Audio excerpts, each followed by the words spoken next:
저는 작년 12월 달에 제 인생에 특별한 일이 생겼습니다. 12월 첫 주에 할머니 한 분이 저한테 찾아오셔서 100억을 기증하셨어요. 잠비아에 농업대학 세워달라고. 이 할머니가 이 기증하게 된 게 제 생각에는 아주 드라마보다도 더 드라마틱해요. 이 할머니가 벌써 3년이 됐네요. 이제 3년 전에 강도 4명한테 납치를 당했대. 강도 4명한테 납치를 당해갖고 할머니 차에 이 할머니를 꽁꽁 묶어서 여행용 가방에 넣어서 차 트렁크에 넣은 거예요. 그리고 할머니 지갑에서 카드를 다 뺏어갖고 은행마다 다니면서 돈을 빼기 시작한 거예요. 은행마다 다니면서 이틀을 할머니를 끌고 다닌 거예요. 차 트렁크에 넣어놓고. 이 할머니는 트렁크에 이틀이 있으면서 나는 죽었다 이렇게 생각했대. 나는 죽었다. 근데 이 강도들한테는 뭐가 가장 궁금하냐면 이틀을 끌고 다니니까 경찰들이 나를 지금 쫓고 있는지 아니면 집에서 신고를 했는지 그게 너무너무 궁금하잖아요. 그 라디오를 틀었는데 이 할머니 차인데 AM도 고장나고 FM도 고장난 거예요. 유일하게 뭐만 고장나지 않았느냐면은 CD 플레이어만 고장이 안 난 거예요. 근데 그 CD를 딱 틀었는데 뭐가 들어있었냐면 내 강의 화가 나십니까가 들어있었던 거예요. 그 딱 들었는데 내 강의를 딱 듣는 순간 이 강도들이 계속 듣더래요. 이틀을 반복해서 듣더래요. 내 강의는 나도 졸릴 때 내가 듣거든요. 운전하면서. 너무 신기한 게 내가 한 강의인데도 내가 듣는데 내가 막 웃겨. 여러분들처럼 내가 막 웃어요. 그러니까 그 강도들도 계속 웃더래요. 근데 이제 이틀이 지나고 나서 트렁크 속으로 들리더래요. 죽이자, 죽이지 말자. 계속 이 소리가 들리더래요. 이 할머니 그 소리 들을 때마다 얼마나 기가 막혔어요. 죽이자, 죽이지 말자 이러는데. 그런데 막 언쟁을 끝내고 난 다음에 두목이 트렁크에 있는 할머니를 꺼내더니 할머니, 우리가 이 CD를 듣다 보니까 할머니 죽일 생각이 없어졌다. 할머니 풀어줄 테니까 신고만 하지 말라고. 그래서 할머니가 풀려난 거예요. 저는 내 강의를 어떤 분은 신부님 강의 너무 좋아갖고 녹음을 CD를 해갖고 1000개를 해갖고 1000개를 돌렸다는 분도 내가 만났어요. 근데 저는 지금도 공개적으로 얘기하지만 나는 내 CD에 대해서 지적 재산권 저는 요구하지 않아요. 10,000개를 복사해도 돌려도 돼. 선교용으로 얼마든지 쓰세요. 저는 그 할머니가 그 CD를 듣고 나한테 100억을 기증한 게 더 중요한 게 아니라 그 CD를 듣고 4명이 살인을 저지르지 않은 것에 대해서 훨씬 더 감사해요. 저는. 근데 이 할머니가 풀려나서 1년 동안 바깥 출입을 못했대요. 1년 동안 너무너무 무서워서. 안 그렇겠어요? 세상이 얼마나 무섭겠어요. 그런데 할아버지가 계속 할머니한테 그런 거, 당신은 신부님 때문에 살은 거라고. 이 할아버지는 작년에 돌아가셨어요. 87세, 올해 돌아가셨는데, 올해 폐암으로 돌아가셨는데 이 할아버지가 계속 할머니한테 그랬대요. 당신은 신부님 때문에 살은 거라고. 이 할머니가 정신을 차리고 보니까 나 때문에 살은 거거든. 어느 성당에 강의를 들으러 왔는데 어떤 할머니가 쉬는 시간에 나한테 와서 인사를 어떻게 한 할머니가 있었느냐면은 이렇게 한 할머니가 있어요.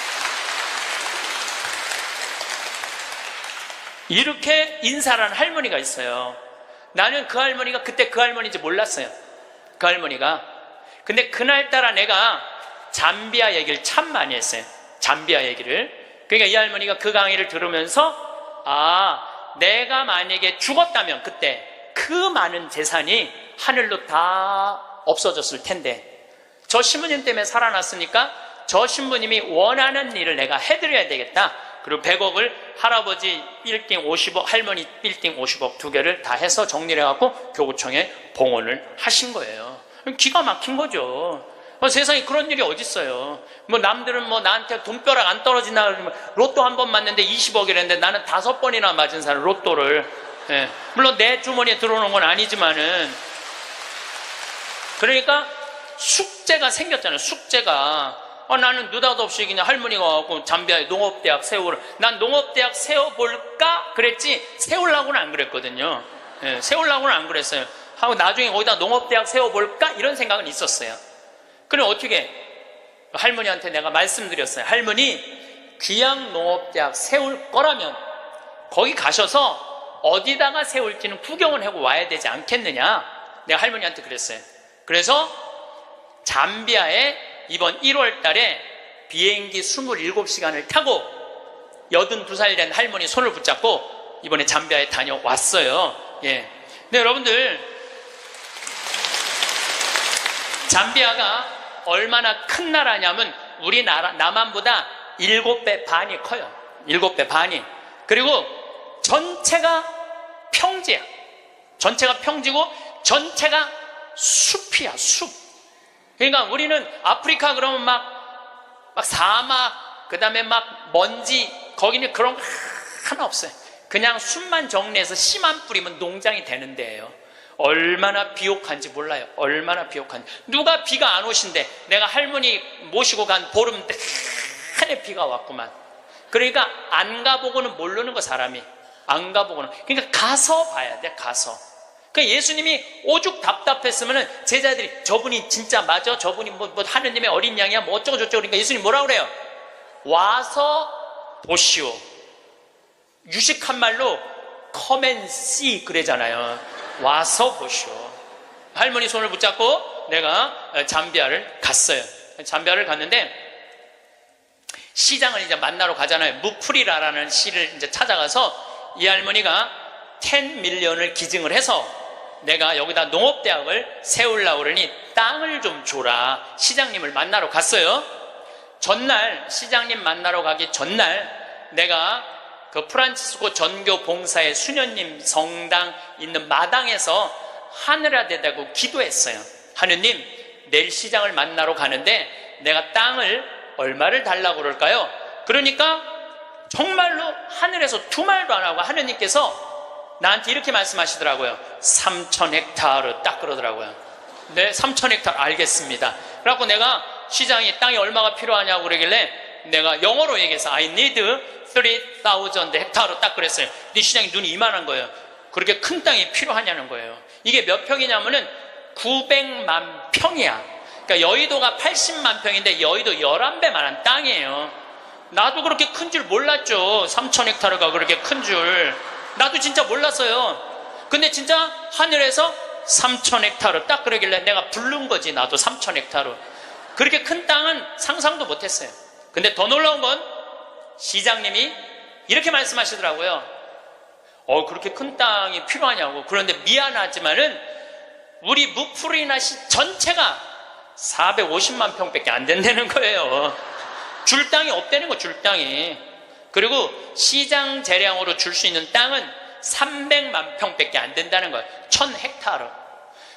하느님은 나한테 900만 평 불렀는데 내가 300만 평만 받으면 이거 하느님 심부름을 잘 못하는 거 아니에요. 그래서 물어봤죠. 그러면 900만 평을 받으려면 어떻게 해야 되냐? 그랬더니 대통령을 만나야 돼. 대통령을 만나야지 대통령 사인이 나야지 그 땅을 줄 수가 있다는 거예요. 그럼 좋다. 내가 대통령을 만나겠다. 그래서 이번에 7월 22일 날, 1월 30일 날 갔다가 다시 7월 달에 잠비아를 또 갔어요. 7월 22일 날 대통령을 만났어요. 대통령을 만났는데 7월 22일은 참 특별한 날이에요. 내 생일날이에요. 생일날. 내 음력 생일날인데 7월 20일 날 만났는데 10시에 대통령을 만나기로 했는데 12시까지 대통령을 못 만났어요. 왜냐면 우리 대기시설에서 기다리는데 뭐 유럽의 뭐 프랑스인가 어디 대사가 왔다 가고 그 다음 미국의 무슨 에너지 위원장이라고 국회 사람이 들어왔다 가고 계속 엠바서더 대사들이 대통령 만나러 가는 거예요. 우리는 뭐 땅 얻으러 온 사람들인가 가만히 대기실에서 계속 기다리고 있었죠. 기다리고 있는데 이번에는 특별한 사람을 만난 거야.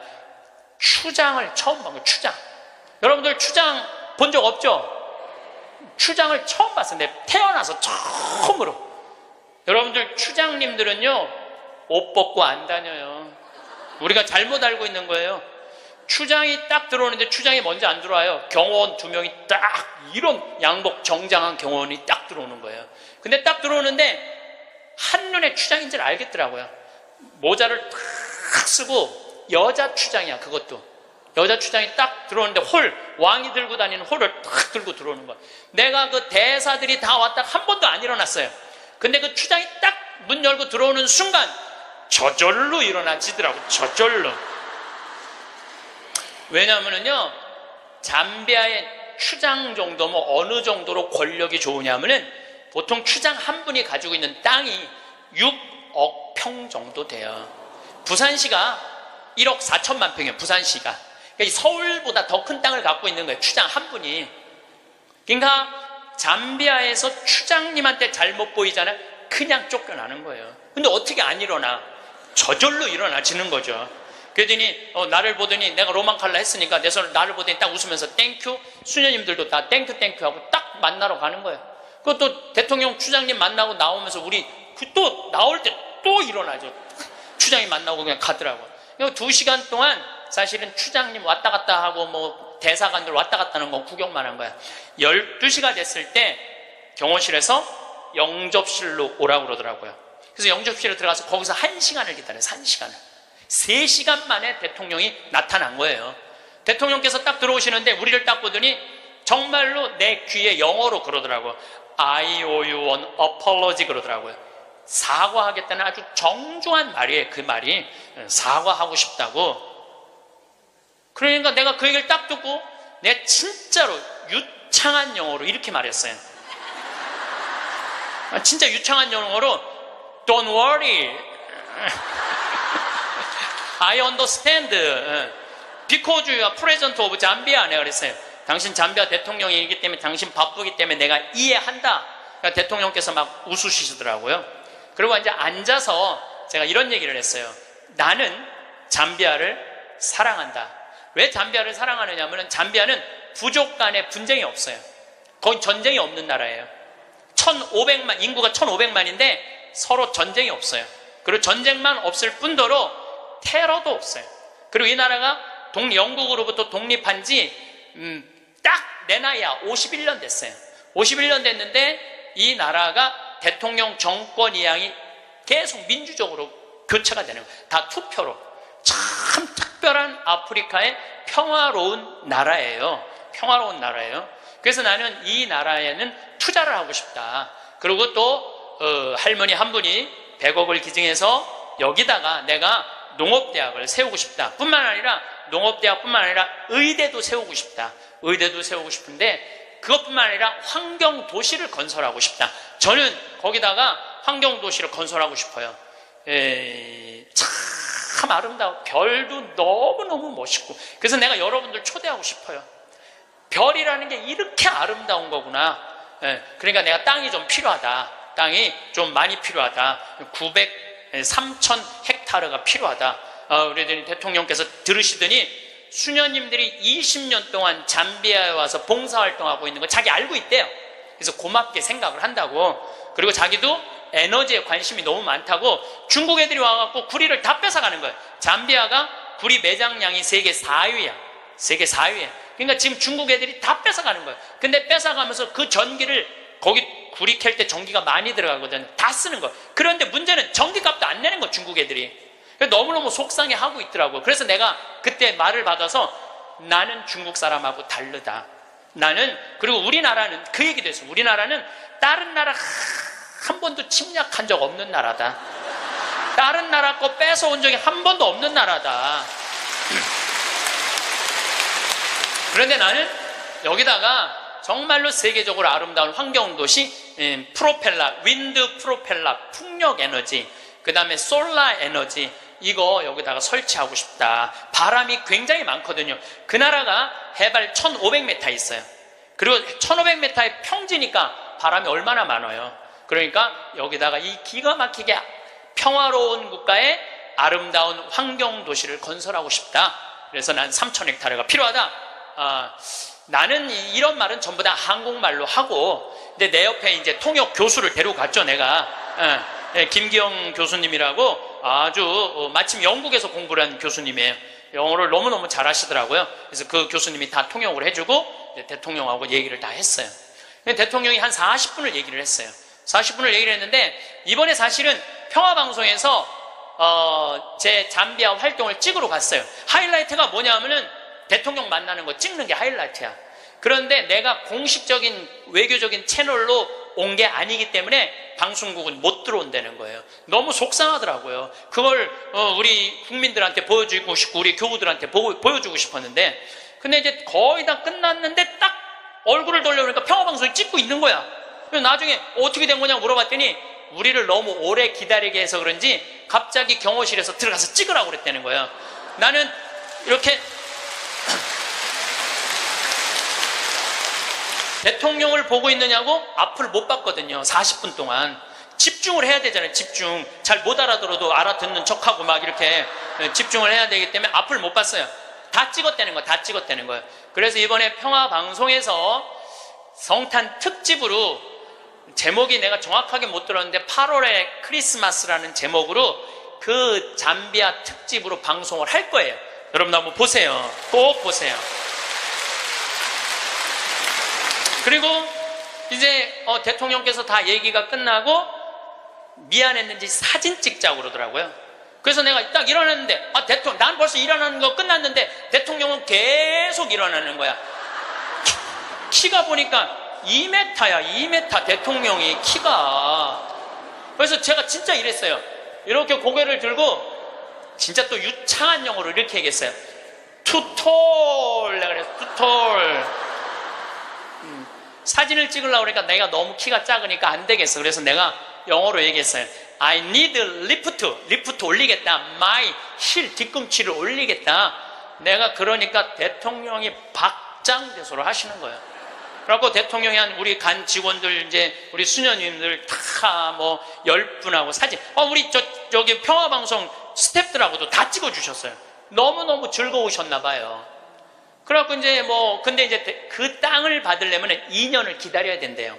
왜냐하면 땅이 크기가 얼마냐, 분당 신도시 2배만한 거니까. 우리도 신도시 하나 개발하려고 그러면 하루아침에 결정이 안 되잖아요. 그러니까 2년은 기다려야 된다고. 그리고 대통령께서도 강요회의를 통해서 나중에 땅을 드릴 수 있으면 회의로 결정되면 드리겠다고 그렇게 얘기를 했어요. 근데 내가 이제 마지막에 대통령을 정말로 많이 웃겼거든요. 나는 하느님한테 받은 특별한 은사 중에 하나가 누구도 웃길 수 있는 은사를 받았어요. 누구도 웃길 수 있는 은사를 받았어요. 그리고 나는 끝나고, 사실은 대통령 만나고 눕고 이러고 저러는 바람에 새벽에 갔다가 밤 12시 와갖고 생일 밥도 못 먹었어요. 그리고 다음날 강의는 LA, 아프리카에서 LA 성령대 강의가 있는데 그런저런 이유로 비행기를 놓쳤어요. 2,500명이 기다리고 있는데 LA에서 지금 나를. 그러니까 전 세계 비행기를 뒤져보니까 원래는 싱가포르로 해서 LA로 이제 가는 비행기를 끊어놨는데 그걸 놓쳤으니 가긴 가야 될 거 아니야. 지금 2,500명이 날 기다리고 있는데. 그래 뒤져보니까 남아프리카 공화국 요하네스버그에서 암스테르담, 유럽 맨 끝에 네덜란드 암스테르담에서 거기서 또 완전 끝으로 LA로 가는 비행기가 있더라고. 엄청 비싼 비행기 표가. 그걸 끊어서 하루 종일 걸쳐서 암스테르담에 도착을 했어요. 암스테르담에 도착을 해갖고 핸드폰을 딱 열어보니까 수녀님이 메시지를 보냈어. 신부님, 기적이 일어났다는 거예요. 무슨 기적인가 했더니 다음날, 하루가 지난 거니까 다음날 대통령께서 직접 국토부 장관한테 직접 전화했대. 직접 전화해갖고 어제 한국에서 오신 신부님 원하는 땅 3,000헥타르 장관이 책임지고 다 드리라고 그랬다는 거예요.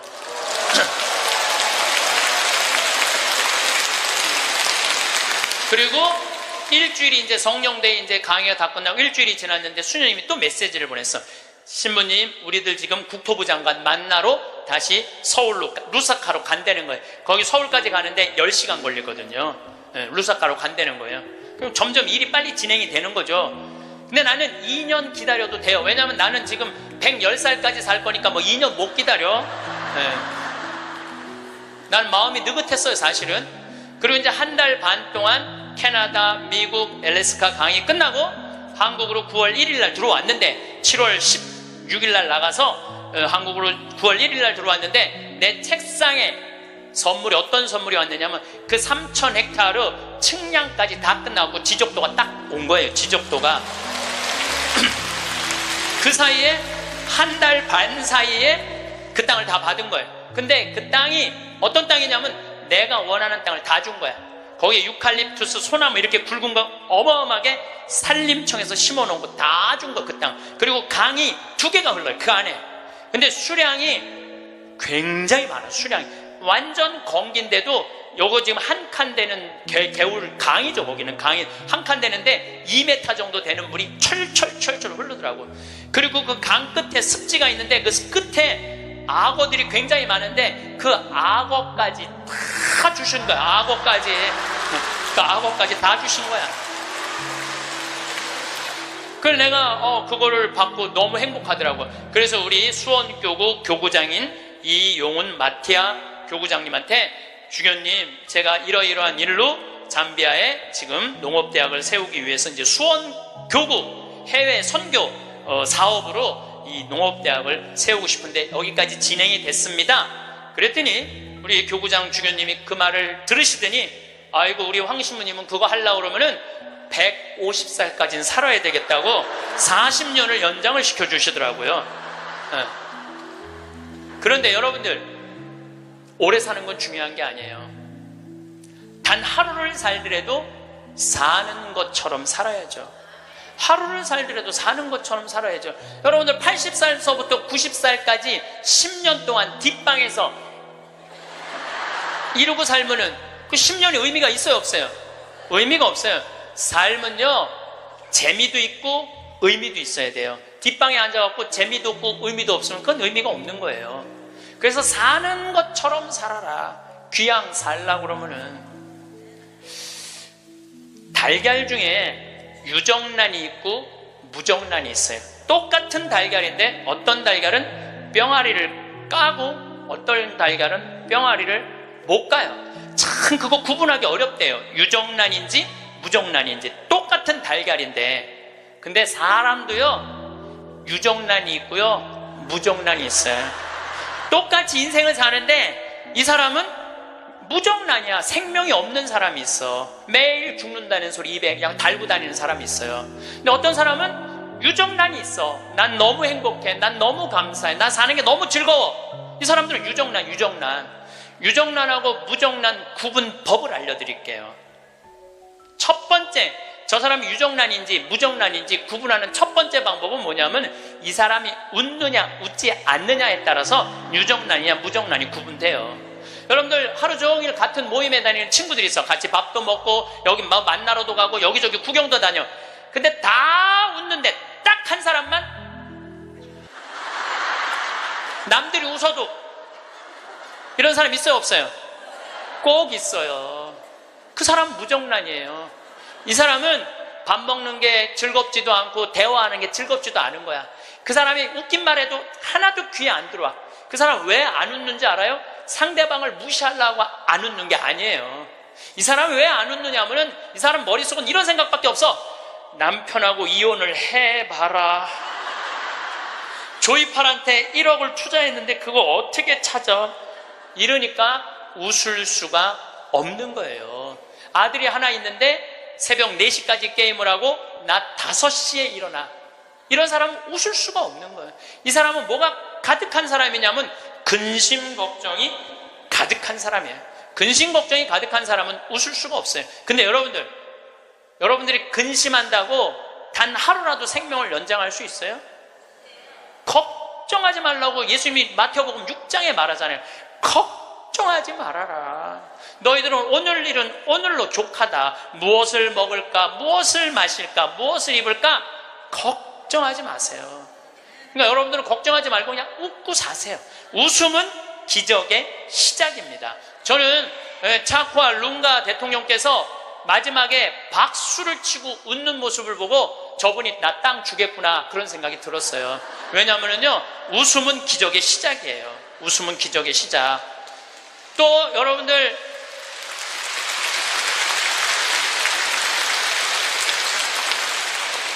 오늘 강의 들어서 사진 여러분들 안 나오는 분들 많죠? 나는 왜 사진이 안 나와? 들여다봐요. 웃나 인상 쓰고 있나? 사진 잘 나오는 비법은요, 웃는 거예요. 이빨 살짝, 이거 웃는 거예요. 그러면은요, 아무리 못생긴 사람도 참 참 예쁘게 나와요. 웃음은 기적의 시작이에요.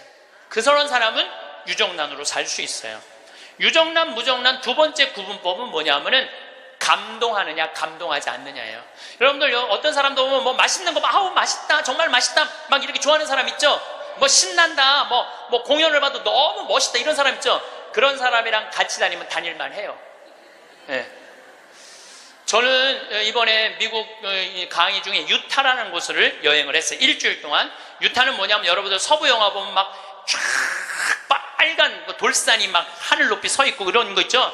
거기에 브라이어스 캐년, 그랜드 캐년, 델리킷 아치, 이런 캐년랜드, 이런 데가 있는 지역이에요. 미국에서도 가장 인기 있는 관광지예요. 거기를 일주일 동안 여행을 했는데, 나 여행을 인도한 사람이 74살 먹은 마틸다라는 친구예요. 저는 여러 차례 말씀드리지만 나는 87살까지는 친구예요. 87살까지는 친구예요. 근데 74살 먹은 마틸다라는 이 친구인데 4년 전에 내가 미국 강의 갔을 때 요세미티라는 공원을 나를 하루 1박 2일을 데리고 왔는데 내가 너무너무 행복해 하니까 이번에 강의 온다니까 준비를 한 거야. 나 보여주려고 3,000km가 되는 데를 3번을 답사를 한 거예요. 3,000km, 74살 먹은. 근데 이분은 부자가 아니야. 세탁소 하는 분이에요. 근데 정말 내 강의대로 사는 분이야. 돈만 생기면 여행을 가는 거예요. 나중에 안 가고 이분은 생각만 나면 지금 가는 분이야. 지금 얼마나 즐겁게 사는지 몰라. 정말로 모아놓은 거 이런 생각 없어. 그냥 쓰는 거야. 그냥 쓰다 죽자. 스주케 회장이야. 그냥 쓰다 죽자. 그냥 쓰다 죽자. 3,000km를 3번을 답사를 한 거예요. 8명이 같이 여행을 갔는데 이분은 이미 다 구경했기 때문에 더 이상 볼 게 없는 분이에요. 딱 뷰포인트, 제일 경치 좋은 자리 가서 이분은 경치를 안 보고 나를 보더라고요. 과연 내가 감동할 것이냐, 감동하지 않을 것이냐. 근데 저는 5년 전에 내가 위암 걸리고 난 다음부터 저는 매일매일 감동이에요. 이번에도 단풍을 보는데 내가 하느님한테 기도했어요. 하느님, 이 아름다운 단풍을 올해도 볼 수 있게 해주셔서 감사합니다. 올해도 볼 수 있게 해주셔서 감사합니다. 어제는 오래간만에 별이 막 떴어요. 별을 보는데 너무 이 아름다운 별을 볼 수 있게 해주셔서 감사합니다. 나는 감동이 삶의 기본인 사람이야. 네, 감동이. 네. 막 감동을 하면 막 너무너무 행복해. 그러니까 내가 그 뷰포인트에 딱 섰을 때 내 반응은 정말 이랬어요. 여기 죽인다. 여기 너무 멋있다. 좋아, 아주 좋아. 제가 맨 입만 열면은 오 마이 갓. 너무 일주일 동안 내가 계속 입에서 감동. 와, 너무 진짜 멋있었고. 이랬을 때 나하고 같이 간 7명은 자기 인생에 가장 행복했던 여행이라고 얘기를 하더라고. 여행은 어디를 가느냐가 중요한 게 아니에요. 누구와 가느냐가 중요한 거예요. 누구와 가는데 감동하는 사람이랑 가느냐, 감동하지 않는 사람이랑 가느냐에 따라서 여행은 기분이 확 잡치기도 하고 너무 멋있기도 해. 꼭 여러분들 이런 사람들 있죠. 꼭 좋은데, 경치 좋은 데라고 생각하고 데리고 갔는데 이렇게 말하는 사람이 있어요. 뭐하러 여기까지 와? 있어요, 없어요? 꼭 있어요. 만약에 내가 그 델리킷 아치에서 이렇게 말했다면 그분은 다리에 힘이 쭉 빠졌을 거예요. 에이, 여기 뭐 우리나라 설악산 울산바위만 못하네. 이러면은요, 상대방 무릎 꺾는 것보다도 더 나쁜 일을 하고 있는 거예요. 사람은요, 감동을 할 줄 알아야지 이 사람이 멋있는 사람이에요. 그게 유정란이야. 유정란. 여러분들, 아내가 아유 아파, 아유 허리 아파, 아유 힘들어 죽겠어. 그럼 남편이 아이고 또 아프다고 그러네. 이거 아픈 사람 한 줄이야. 좀 제발 좀 끙끙 소리 좀 하지 마. 그럼 정말로 신경질이 나요. 아이고 아파, 아이고 어떻게 해줄까, 얼마나 애 낳느냐고 힘들어갖고 이렇게 아프고, 정말 내가 죽일 놈이지, 살림 안 하냐고 힘들고 얼마나 아플까. 이거는요 위로가 돼요. 아프다, 나도 옛날에 다 아파봤어. 이런 사람 완전히 고춧가루 뿌리는 사람이에요. 유정란, 무정란은요 감동하느냐 감동하지 않느냐에 따라서 결정이 되는 거. 또 유정란, 무정란은 감사하느냐 감사하지 않느냐에 따라서 유정란, 무정란은 결정적으로 구분 지어져요. 남편이 김치찌개 딱 먹고, 여보, 이렇게 맛있는 김치찌개 먹을 수 있는 건 대한민국에서 나 하나밖에 없을 거야. 당신 어쩜 이렇게 김치찌개를 맛있게 끓여? 이거는 김치찌개가 아니야. 이건 예술 작품이야. 당신 혹시 여기다가 약 탔어? 이러면은요, 아내는요, 음식하는 게요, 예술 작품을 만드는 기분으로 만들 수 있어요. 근데 남편이 딱 김치찌개 먹고, 야, 30년 동안 끓이는 김치찌개 이것밖에 못 끓이냐? 김 있어? 김 재놓은 거? 콩, 간장, 콩 갖고 와, 콩. 이러면은요, 아내는 그 김치찌개에다가 독 타고 싶어, 독. 제가 이번에 애리조나에 갔는데 꼭 애리조나에 한 할아버지가 나 식사 대접을 하고 싶다는 거예요. 근데 어느 정도로 부자냐면 애리조나에서 최고로 돈을 많이 버는 분이래요. 애리조나 백이 나오고도 절대 뒤지지 않는 부자래요. 집이 4,000평 있어요. 집이 4,000평. 수영장도 있고 하여튼 들어가 보니까 대골 같더라고요. 그래갖고 꼭 만나고 싶다 그러니까, 그것도 안내하는 분들이 꼭 가자고 그러니까, 본당 신부님이 가자고 그러니까, 본당 신부님이 해제하는 대로 해야죠. 갔는데, 주인이 딱 나왔는데, 앞치마를 딱 두르고 나온 거야, 할아버지가. 나는 어마어마하게 부자라 그래서 럭셔리하게 하고 나올 줄 알았더니, 앞치마를 딱 두르고 나온 거예요. 그래서, 아니, 이렇게 부자라는데, 이 앞치마가 어울리지 않는다 그랬더니, 이분이 나한테 그러는 거야. 안토니오라는 분인데, 이분이 나한테, 신부님 날 이렇게 만들었다는 거예요. 무슨 소리냐? 자기는 평생 살면서 컵을 여기서 여기도 옮겨본 적이 없대요. 부인을 종부리 부르대요. 예, 자아 실현 좀 해드릴게요. 부인을 종부리 부렸대요. 근데 미국은 먼 거리를 다니기 때문에 CD를 많이 듣고 다녀요. 그래서 내 CD를 누가 고서 준 거예요. 근데 그 CD 안에 무슨 내용이 들어있느냐면은, 남자들 30년 동안 밥을 얻어먹었으면, 양심이 있으면 설거지는 좀 해라. 30년 동안 밥 얻어먹고 설거지도 안 하는 게 그게 사람이냐? 그런 얘기를 했어요. 그런데 어떤 형제가 그 얘기를 듣고 자기는 20년 동안 결혼 생활하면서 한 번도 설거지할 생각을 안 했대요. 그 얘기를 듣고 집에 가서 설거지를 한 거야. 근데 아내가 밥 먹다가 갑자기 끝나고 난 다음에 남편이 설거지하러 가니까 아내가 그래도 당신 미쳤냐고, 왜 안 했던 짓을 하냐고. 근데 내가 그런 소리 들어도 하라고 그랬어요. 그때 강의 때 아내가 그러더래요. 2번 설거지하게 하지 말고 그냥 미사해설이나 가라고 그러더래요, 아내가. 근데 그 형제는 설거지를 하고 미사해설을 간 거야. 그랬는데 미사해설 하기 전에 아내가 메시지를 보냈어. 여보, 나는 당신이 한 설거지를 다시 하고 있어. 하지만 나는 20년 결혼 생활 하는 동안 오늘처럼 행복한 적은 없어. 당신이 내 일을 덜어주기 위해서 설거지를 한 그 자체로 나 너무너무 행복해. 그 메시지를 저한테 보냈어요, 형제님이. 시모님 너무 감사하다고. 그 얘기를 들으니까 그 돈 많은 회장님이 컵을 여기서도 여기 옮기지 않았던 분이 굉장히 마음이 처음으로 충격을 받았대요. 아내인데 종처럼 부린 자기가 너무 미안하더래. 그래서 그날 설거지를 했대요. 아내가 남편이 미쳤는 줄 알았대. 근데 아내가 설거지를 끝냈는데 너무너무 행복해 하더래요. 아내가 너무 행복한 모습을 보니까 청소기를 잡게 되더래요. 청소기를. 그래서 자기 부부는 3년 전부터 그 형제님이 저한테 참 인상적인 얘기를 했어요. 신부님, 내가 호텔도 가지고 있고 백화점도 갖고 있고 땅도 40만 평이나 있고 정말로 미국의 1%만 사는 집에서 살고 있는데 그게 하나도 행복에 도움이 안 되더라는 거예요. 진정으로 행복한 건 내 안에 웃음 속에서 내 행복이 들어있더라는 거예요. 내 안에 웃음 속에 내 행복이 들어있더라는 거예요. 자기는 이제 이렇게 행복할 수가 없다는 거예요. 사람이요, 감사하기 시작하면 행복하게. 그런 사람들은 유정란으로 사는 거예요. 유정란으로. 그래서 저는 유정란으로 여러분들이 살길 바라요. 근데 진짜 유정란은 뭐냐? 나눌 줄 아는 사람이에요. 나눌 줄 아는 사람. 제가 3년 전에 이제 잠비아 활동 가면서 혼자 가기 멋쩍잖아요. 그래서 이제 세례준 치과 의사한테, 야, 나하고 같이 이 잠비아 치과가 하나도 없대더라. 가서 봉사활동 하자. 며칠 가야 되냐, 우리 한 10일 가야 된다 그랬더니, 신부님, 우리 10일이면 좀 부담스럽다고, 차라리 한 2천만 원을 봉헌하면 안 되겠냐고. 그러길래 내가 이렇게 얘기했어요. 너 2천만 원도 봉헌하고 너도 가야 돼. 네. 그래서 호주에 있는 우리 요한 바오로 치과 의사, 계속 나한테 봉사하고 싶다 그러는 의사랑 인천에 있는 세실리아 의사 셋이 갔어요.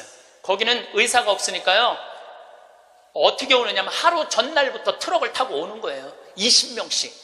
썩으니 막 아프니 막 이걸 하루 종일 치료를 해주면서 밤에 말씀 나누기라는데, 그 의사들이 이런 얘기를 하더라고요. 신부님, 저는 치과 의사 하면서 별로 기뻤던 적이 없다는 거예요. 그런데 이번에 이 봉사활동을 하면서 내가 의술 배운 걸 잘했다는 보람을 처음으로 느낀다는 거예요. 그러니까 나누면서 자기 능력에 대한 보람을 느끼는 거예요. 그러니까 작년에 얼마나 자랑을 했는지, 작년에는 6명이 따라갔어요. 6명이. 근데 그 6명 중에 정말로 열심한 의사 선생님이 있어요. 나는 사실은 열심한 사람을 좋아하지 않아요. 막 묵주기도 갑자기 50단 하자고 그러고 막 무릎 꿇고 십자가를 하지, 이런 사람들 좋아하지 않아요. 근데 하루에 100단씩 한대, 그 의사 선생님은. 그리고 막 치과에 가보니까 이건 병원인지 성당인지 구분이 안 돼. 성모님, 예수님, 온 치과에 다 있어. 근데 그 의사 선생님이 에이즈 환자 이를 빼다가 그 피 묻은 그 핀셋으로 자기 손가락을 찔러버린 거야. 저녁에 말씀 나누기 했는데 파김치가 돼 있고 약 먹고 이러니까 파김치가 돼 있잖아요. 너무너무 미안하더라고요. 그래서 내년에는 그냥 오지 말고 그냥 한 해 휴가 가고 건너뛰자. 그랬더니 세례도 안 받은 그 호성이라는 천주교 신자도 아니야, 김호성이라는 치과 의사가 나를 똑바로 쳐다보더니 이렇게 얘기하더라고요. 신부님은 내년에 오지 마세요. 우리끼리 올 테니까. 이 좋은 거를 왜 막느냐 이거야. 비행기표도 다 자기네들이 내고 가는 건데, 다 자기네들 돈으로 가는 거예요. 이게요, 의미를 찾잖아요. 그럼 삶은요 찬란해지는 거예요. 의미를 찾으면은.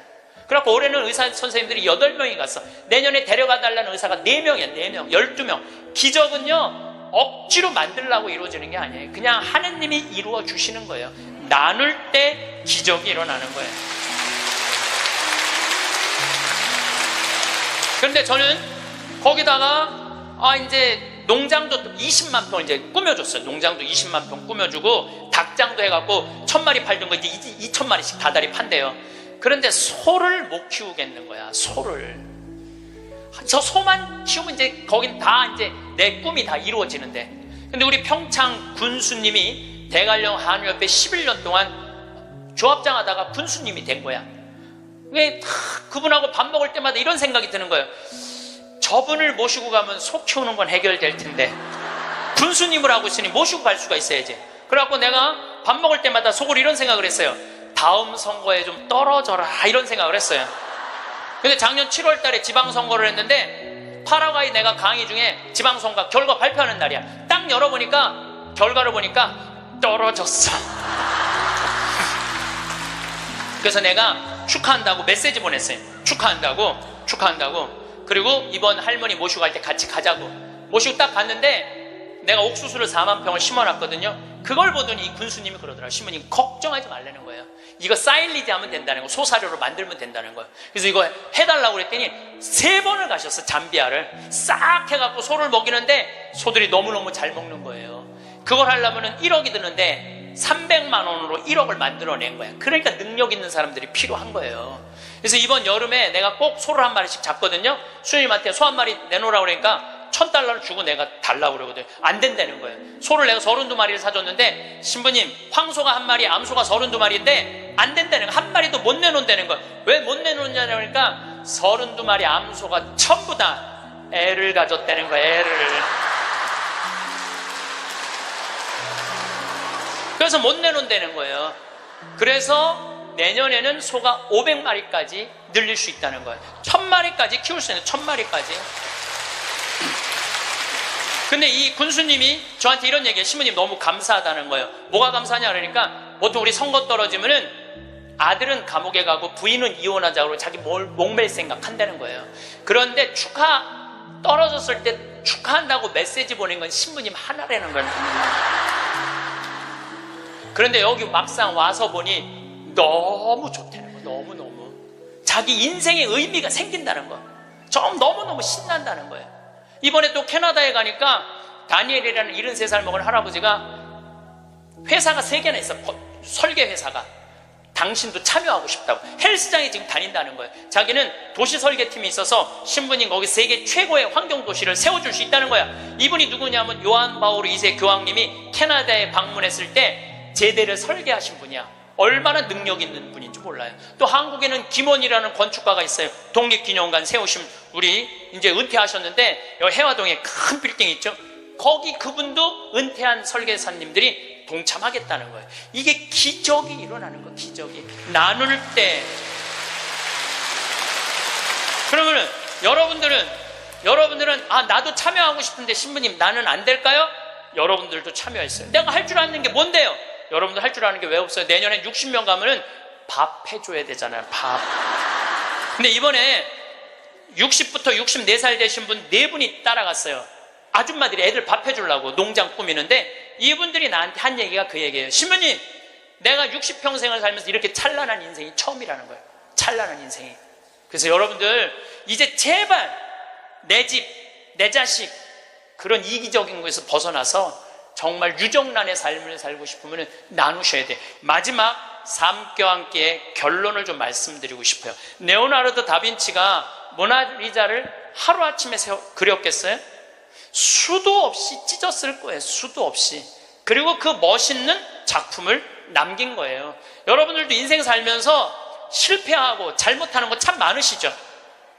그렇지만 여러분들이 끊임없이 완성을 향해서 나가면은 여러분들 마지막에는 레오나르도 다빈치처럼 멋있는 인생의 유정란을 남기고 가실 수 있으실 겁니다.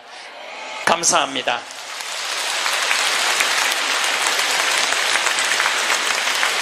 성공한 사람들을 보면 크게 두 부류로 나뉘는 걸 알 수 있습니다. 하나는 자신이 성공했다고 여기저기 떠벌리고 다니는 사람들, 그리고 또 하나는 조용히 아무 말 없이 자기 삶을 사는 사람들입니다. 우리는 흔히 성공을 하면 자연스럽게 자랑하고 싶어질 거라고 생각하죠. 좋은 차를 사고 비싼 시계를 차고 SNS에 멋진 사진을 올리고 싶을 겁니다. 왜냐하면 그렇게 하면 남들이 나를 더 인정해 줄 거라고 믿으니까요. 하지만 현실은 그렇지 않습니다. 오히려 진짜 성공한 사람들은 그렇게 행동하지 않습니다. 왜냐하면 보여줄 필요가 없기 때문입니다. 돈이 많다고 높은 자리에 있다고 유명하다고 해서 굳이 그걸 드러낼 필요는 없습니다. 그걸 아는 사람들은 이미 알고 있고 모르는 사람들은 알 필요가 없죠. 그런데도 굳이나 성공했다고 떠드는 사람들이 있습니다. 그런 사람들은 왜 그럴까요? 간단합니다. 그 사람들은 사실 그렇게까지 성공한 게 아니기 때문입니다. 우리는 종종 SNS에서 성공한 사람들을 봅니다. 해외여행을 가고 고급 레스토랑에서 밥을 먹고 멋진 차를 타고 다니는 모습? 그런데 가만히 보면 그런 걸 보여주는 사람들은 언제나 뭔가를 팔고 있습니다. 강의를 팔든 자기 브랜드를 홍보하든 아니면 단순히 자기 자존감을 유지하려고 하든 간에 결국 목적이 있는 거죠. 진짜 부자들은 그렇게 하지 않습니다. 오히려 조용히 아무도 모르게 자기 일을 합니다. 왜냐하면 자랑해서 얻을 게 없기 때문입니다. 오히려 괜히 잘난 척했다가 사람들에게 이용당하거나 시기와 질투를 받거나 쓸데없는 오해를 사는 게 더 피곤합니다. 이건 단순한 돈 이야기가 아닙니다. 사회적인 성공을 이룬 사람들도 마찬가지입니다. 진짜 실력 있는 사람들은 자기 실력을 굳이 떠벌리지 않습니다. 왜냐하면 그럴 필요가 없으니까요. 자기 분야에서 최고라면 사람들이 먼저 알아서 찾아옵니다. 반대로 실력이 부족한 사람일수록 자기를 포장하려고 애씁니다. 우리가 흔히 듣는 말이 있죠. 빈수레가 요란하다. 이 말이 괜히 있는 게 아닙니다. 정말 내실이 있는 사람들은 굳이 시끄럽게 굴지 않습니다. 반대로 겉만 번지르르한 사람들은 자기가 얼마나 대단한지 떠들고 다닙니다. 이걸 좀 더 현실적인 예로 들어볼까요? 동창회에 나가면 꼭 이런 사람이 있습니다. 옛날에는 별거 아니었는데 갑자기 잘 됐다고 나타나서 자기가 얼마나 성공했는지 자랑하는 사람. 처음에는 다들 와 대단하다 하고 들어주지만 시간이 지나면 어떨까요? 대부분 속으로 이렇게 생각할 겁니다. 저 사람 뭐 저렇게까지 티를 내? 결국 그런 사람은 점점 멀어지게 됩니다. 반면에 정말 성공한 사람들은 조용합니다.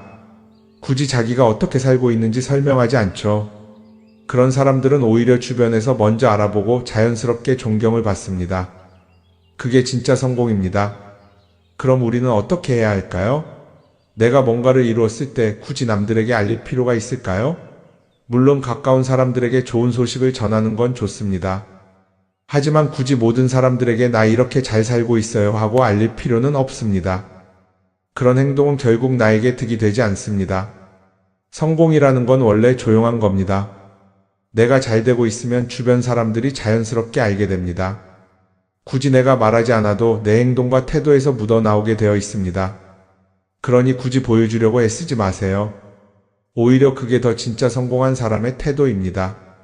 사람은 사회적 동물이라고 하잖아요. 혼자 살아갈 수 없고 결국 사람과의 관계 속에서 기쁨도 얻고 때로는 상처도 받습니다. 그런데 한 가지 생각해 볼 게 있어요. 우리가 정말 인간관계가 필요해서 맺고 있는 걸까요? 아니면 그냥 그래야 한다고 배워서 어쩔 수 없이 유지하고 있는 걸까요? 어릴 땐 친구 많으면 좋다고 하죠. 사회생활에서도 인맥이 중요하다는 말을 많이 합니다. 그런데 정작 주변을 보면요, 인간관계가 넓은 사람일수록 스트레스를 더 많이 받아요.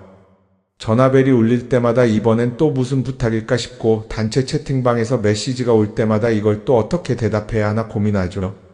관계가 많아질수록 책임과 피로도 함께 늘어나는 겁니다. 어떤 사람들은 인간관계를 줄이면 외롭지 않겠냐고 해요. 그런데 가만히 생각해보면 진짜 외로움을 느끼는 순간이 언제인지 아세요? 오히려 불필요한 인간관계 속에 있을 때입니다. 같이 밥을 먹고 얘기를 나누는데도 뭔가 허전하고 대화가 컥 돌고 속마음을 나누지도 못할 때, 그럴 때 우리가 더 외롭다고 느끼죠. 그렇다고 당장 인간관계를 다 끊어버릴 순 없겠죠. 하지만 적어도 내가 정말 소중하게 여겨야 할 관계와 그냥 관성적으로 유지하는 관계는 구분할 필요가 있습니다. 예를 들어 매번 나한테 부탁만 하고 정작 내가 어려울 땐 연락 한 번 없는 사람. 내가 실수하면 뒷담화를 하면서 내 앞에서는 웃는 사람. 이런 관계를 굳이 계속 이어갈 이유가 있을까요? 가끔은 이런 경험도 있을 거예요. 우연히 어떤 사람과 친해졌는데 만난 지 얼마 되지도 않았는데 너무 많은 걸 털어놓는 사람들 있죠. 자기 속사정부터 가족 문제, 직장 고민까지 쏟아내는 사람들. 이런 경우 두 가지의 가능성이 큽니다. 하나는 그냥 감정적으로 의존할 사람이 필요해서일 수도 있고 또 하나는 내가 믿을 만한 사람인지 떠보는 걸 수도 있어요. 어떤 경우든 이런 관계는 오래가기 어렵습니다. 사실 친밀함이라는 건 시간이 필요한 법이에요. 적당한 거리를 두고 천천히 서로를 알아가야 하는데 초반부터 급격하게 가까워진 관계는 쉽게 무너지는 경우가 많습니다. 처음엔 친하다고 생각했는데 어느 순간 사소한 일로 틀어지고 결국 남보다 못한 사이가 되는 거죠. 그러면 인간관계를 어떻게 해야 할까요? 답은 간단합니다. 억지로 맺지 말고 굳이 유지하려고도 하지 않는 거예요. 내가 편한 관계라면 자연스럽게 이어질 것이고 그렇지 않다면 서서히 멀어질 겁니다. 그리고 그걸 억지로 붙잡지 않아도 괜찮습니다. 관계를 유지하는데 에너지를 쓰기보다는 정말 소중한 관계에 집중하는 게 더 낫지 않을까요? 어떤 사람은 내가 인간관계를 줄이면 나중에 나 혼자 남는 거 아니냐 걱정하기도 해요. 그런데 생각해보면요, 진짜 나를 위하는 사람은 많지 않아요. 인간관계를 줄인다고 해서 완전히 혼자가 되는 게 아닙니다. 오히려 불필요한 관계를 정리하고 나면 남아있는 관계들이 더 단단해지고 가치 있게 느껴질 겁니다. 예전엔 인맥이 자산이라는 말을 많이 했어요. 그런데 요즘은 꼭 그렇지도 않죠. 오히려 불필요한 인간관계가 많으면 그게 짐이 될 수도 있어요. 적당한 거리, 적당한 선. 이걸 잘 지키는 게 결국엔 가장 편한 인간관계를 유지하는 방법 아닐까요? 한번 곰곰이 생각해 보세요. 지금 내 주변에 있는 사람들 중에서 내가 정말 편하게 만날 수 있는 사람이 몇 명이나 되는지, 내가 억지로 맞춰주고 있는 관계는 없는지. 관계를 줄이면요, 외로워지는 게 아니라 오히려 더 자유로워집니다. 그리고 자유로워진 만큼 내 인생에서 정말 중요한 것에 집중할 수 있게 됩니다. 인간관계 너무 많은 걸 신경 쓰다 보면 정작 중요한 걸 놓칠 수 있어요. 그러니까 이제는 한 번쯤 정리해보는 것도 나쁘지 않을 겁니다. 사람들이 돈을 많이 벌고 싶어 하는 이유가 뭘까요? 단순히 돈이 많으면 좋으니까? 물론 그것도 있겠지만 사실 돈을 원하는 진짜 이유는 더 나은 삶을 살기 위해서겠죠. 그런데 문제는 돈을 많이 번다고 해서 반드시 삶이 나아지는 건 아니라는 겁니다. 오히려 더 많이 벌수록 더 많이 쓰게 되는 경우가 많아요. 가끔 이런 생각해 본 적 없으세요? 예전에는 돈이 지금보다 훨씬 적었는데 이상하게 그때가 더 여유로웠던 것 같다. 왜 그럴까요? 사실 우리가 원하는 건 돈 그 자체가 아니라 돈을 통해 얻을 수 있는 자유인데 돈을 벌면 벌수록 그 자유를 잃어버리는 경우가 많아요. 더 좋은 차, 더 좋은 집, 더 좋은 옷을 사면서 점점 더 많은 돈이 필요해지고 결국엔 돈을 벌기 위해 또다시 일해야 하는 악순환에 빠지게 되는 거죠. 한번 생각해 봅시다. 우리가 정말 필요해서 뭔가를 사는 경우가 얼마나 될까요? 필요해서라기보다는 남들이 가지고 있으니까, 없어 보이기 싫으니까, 혹은 그냥 기분 전환을 위해서 소비하는 경우가 훨씬 많아요. 그리고 그런 소비를 할 때마다 스스로 이렇게 합리화를 하죠. 이 정도는 나를 위한 투자야. 그런데 가만히 보면 그 소비가 진짜 나를 위한 소비인지 아니면 그냥 사회가 만든 기준에 끌려가고 있는 건지 헷갈릴 때가 많습니다. 예를 들어 예전에는 스마트폰 하나면 충분했는데 이제는 스마트워치도 있어야 하고 무선 이어폰도 필요하고 태블릿도 있어야 할 것 같고, 하나를 사면 또 다른 무언가가 필요해지는 시기예요. 사실 이건 우리가 그렇게 만들어진 겁니다. 광고도 그렇고 SNS도 그렇고 자꾸 우리에게 이렇게 말하죠. 이걸 사야 더 행복해질 수 있어요. 그런데 정작 그걸 사고 나면 어때요? 처음 며칠은 좋죠. 그런데 시간이 지나면 또 다른 걸 사고 싶어져요. 왜냐하면 물건이 우리를 오래 행복하게 만들어주지는 않거든요. 특히 요즘은 SNS가 이런 소비 심리를 더 부추기는 것 같아요. 예전에는 친구들끼리 만나서 나 새로 샀어 하고 자랑하는 게 전부였는데 이제는 SNS에 올리면서 전 세계 사람들에게 보여주잖아요. 그러다 보니까 남들도 다 뭔가를 사서 올리고 나도 따라해야 할 것 같은 기분이 드는 거예요. 그런데 중요한 건 그 사람들도 사실은 나와 똑같은 기분이라는 겁니다. 내가 남을 부러워하는 만큼 나도 누군가에게 부러움을 사려고 애쓰고 있는 거죠. 결국 끝없는 비교와 소비 속에서 진짜 중요한 걸 놓치게 되는 겁니다.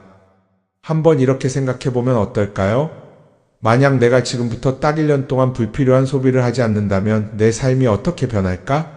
아마 처음에는 답답할 수도 있어요. 사고 싶었던 걸 참아야 하니까. 그런데 그걸 몇 번 참고 나면 어느 순간 깨닫게 될 겁니다.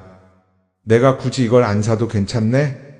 그렇게 불필요한 소비가 줄어들면 자연스럽게 돈이 쌓이겠죠. 그런데 돈이 쌓이는 것보다 더 중요한 게 있어요. 바로 마음의 여유가 생긴다는 겁니다. 돈을 쓰지 않는다고 해서 불행해지는 게 아니라 오히려 소비로부터 자유로워지면서 진짜 행복을 찾을 수 있어요. 물론 이걸 실천하는 게 쉽지는 않겠죠. 우리 주변에는 소비를 부추기는 것들이 너무 많으니까요. 하지만 적어도 이런 건 해볼 수 있습니다. 뭔가를 사고 싶을 때 한 번만 스스로에게 물어보는 거예요. 이게 정말 나한테 필요한 걸까? 아니면 그냥 순간적인 욕심일까? 만약 그 질문을 던졌을 때 5초 안에 당연히 필요하지 라는 답이 나오지 않는다면 사실 그건 없어도 되는 물건일 가능성이 큽니다. 정말 필요한 건 고민할 필요도 없이 바로 떠오르거든요. 그러니까 이제는 한 번쯤 생각해 봐야 할 것 같아요. 나는 지금 내가 원하는 삶을 살고 있는 걸까? 아니면 남들이 만든 기준에 맞추기 위해 내 시간을 팔고 있는 걸까? 소비를 줄인다는 건 단순히 돈을 아끼는 게 아닙니다. 그건 결국 내 삶의 선택권을 되찾는 일이거든요. 돈을 많이 버는 것도 중요하지만 더 중요한 건 그 돈을 어떻게 쓰느냐입니다. 그리고 때로는 아무것도 사지 않는 게 최고의 선택일 수도 있어요. 우리는 요즘 SNS 없이 사는 게 거의 불가능한 시대에 살고 있죠.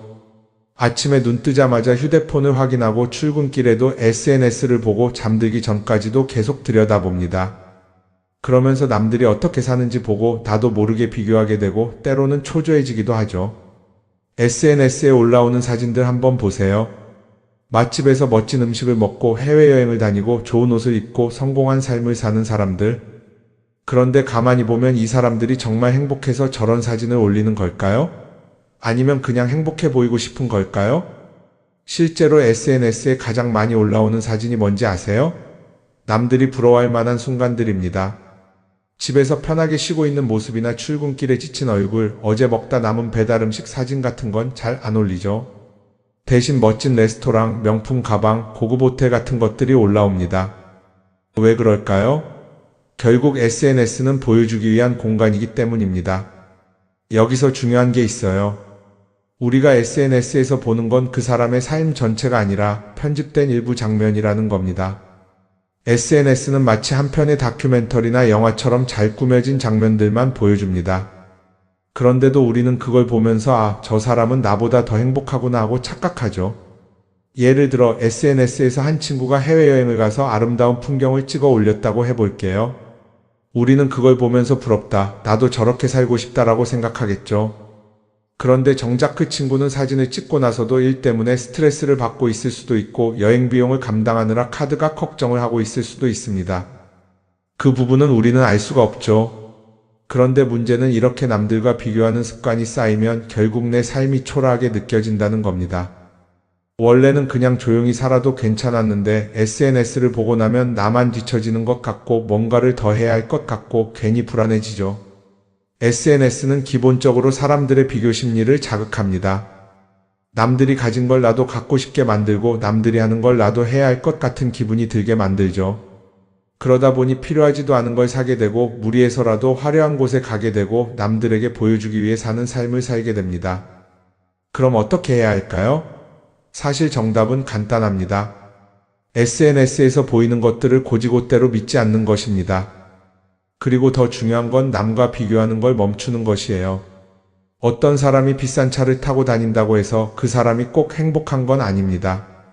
좋은 차를 타고 다니지만 밤마다 사업 걱정에 잠 못 이루는 사람도 많아요. 반대로 대중교통을 이용하지만 마음 편하게 사는 사람도 있죠. 결국 행복은 보이는 것이 아니라 느끼는 것입니다. SNS를 덜 보면 덜 불행해진다는 연구 결과도 있어요. 하루 종일 남의 삶을 보면서 비교하는 시간을 줄이면 내 삶에 집중할 수 있는 시간이 많아지는 겁니다. SNS를 완전히 끊을 필요는 없지만 최소한 그 안에 있는 것들이 전부 진짜라고 생각하지 않는 태도는 필요합니다. 우리는 누구나 자신만의 속도로 살아가고 있어요. 남들은 남들대로 사는 거고 나는 나대로 살면 됩니다. SNS에서 남들의 화려한 모습을 볼 때마다 한 번쯤 이렇게 생각해 보세요. 이건 그 사람이 보여주고 싶은 삶일 뿐이다. 그러면 조금은 편해질 겁니다. 사람들은 다들 자기 인생을 살아간다고 생각하죠. 그런데 가만 보면 정말 자기 인생을 사는 사람이 얼마나 될까요? 많은 사람들이 사실은 남이 만들어 놓은 기준에 맞춰서 살고 있어요. 좋은 대학, 좋은 직장, 좋은 차, 좋은 집. 다들 이런 걸 목표로 삼지만 정작 내가 원하는 삶이 뭔지 깊이 생각해 본 적이 없는 경우가 많아요. 이건 어릴 때부터 교육받아온 방식과도 관련이 있어요. 우리는 어릴 때부터 이렇게 살아야 한다는 틀 안에서 자라죠. 공부 열심히 해서 좋은 성적을 받아야 하고 좋은 직장을 가져야 하고 결혼도 적당한 때에 해야 하고 마치 인생이 정해진 수순이라도 있는 것처럼요. 그러다 보니 나 스스로 정말 원하는 걸 고민하기보다는 그냥 남들이 정해놓은 목표를 따라가게 돼요. 그런데 이렇게 남의 기준에 맞춰서 살다 보면 어느 순간 공허함을 느끼게 됩니다. 이게 정말 내가 원했던 삶인가? 하는 의문이 들 때가 오죠. 어릴 땐 성적이 목표였고 사회에 나와서는 연봉이 목표였고 결혼하고 나서는 아이 교육이 목표였는데 그 목표를 이루고 나면 허무한 거예요. 계속 뭔가를 이루긴 했는데 정작 나는 어디에 있는지 모르겠는 거죠. 진짜 중요한 건 내가 원하는 게 뭔지를 아는 것이에요. 그런데 이게 쉽지 않죠. 오랫동안 남의 기준대로 살아왔기 때문에 막상 내가 정말 원하는 게 뭐지? 하고 물어보면 선뜻 대답하기 어려운 경우가 많아요. 하지만 이 질문을 하지 않으면 우리는 평생 남이 정한 기준 속에서 살게 됩니다. 그럼 어떻게 해야 할까요? 첫 번째로 필요한 건 내가 왜 이런 생각을 하게 됐는지 스스로 점검하는 거예요. 예를 들어 내가 비싼 차를 사고 싶다고 생각한다면 그게 정말 내 필요 때문인지 아니면 남들에게 잘 보이기 위해서인지 한번 따져봐야 해요. 만약 남들이 나를 어떻게 볼까 하는 게 더 중요하다면 그건 내 기준이 아니라 사회가 만들어 놓은 기준일 가능성이 큽니다. 두 번째는 다른 사람의 의견에 휘둘리지 않는 연습을 하는 거예요. 우리는 살아가면서 끊임없이 남들의 평가를 받죠. 그 나이에 그런 걸 시작한다고? 지금 그게 가능하겠어? 이런 말들이 우리를 흔들어 놓습니다. 그런데 그런 말에 신경 쓰다 보면 결국 아무것도 하지 못하게 돼요. 중요한 건 남들이 뭐라고 하든 내가 결정하는 거예요. 물론 남의 조언을 들을 수도 있고 참고할 수도 있죠. 하지만 최종 결정은 항상 내 몫이어야 합니다. 내가 결정하고 내가 책임지는 거. 그렇게 해야 내 삶을 온전히 내 것으로 만들 수 있어요.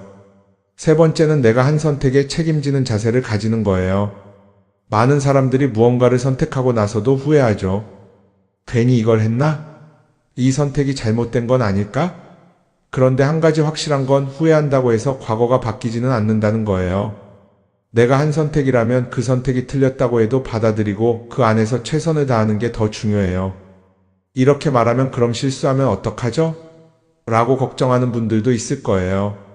하지만 생각해보면 우리가 실수를 두려워하는 이유도 결국 남의 시선 때문이에요. 내가 실패하면 남들이 날 어떻게 볼까? 이런 걱정이 더 크죠. 그런데 남들은 생각보다 우리한테 관심이 없어요. 우리가 성공하든 실패하든 남들은 자기 삶을 사느라 바빠요. 그러니까 내 인생의 주인은 결국 나 자신이라는 걸 명확히 할 필요가 있어요. 내 선택을 하고 그 선택에 책임지면서 남이 아니라 나에게 맞는 길을 찾는 것. 그게 진짜로 내 삶을 살아가는 방법이 아닐까요? 어쩌면 우리는 너무 오랫동안 이렇게 살아야 한다는 틀 속에 갇혀 있었는지도 모릅니다. 하지만 이제는 한 번쯤 생각해 봐야 합니다. 나는 진짜 내 삶을 살고 있는가? 그리고 만약 아니라면 지금부터라도 조금씩 바꿔보면 어떨까요?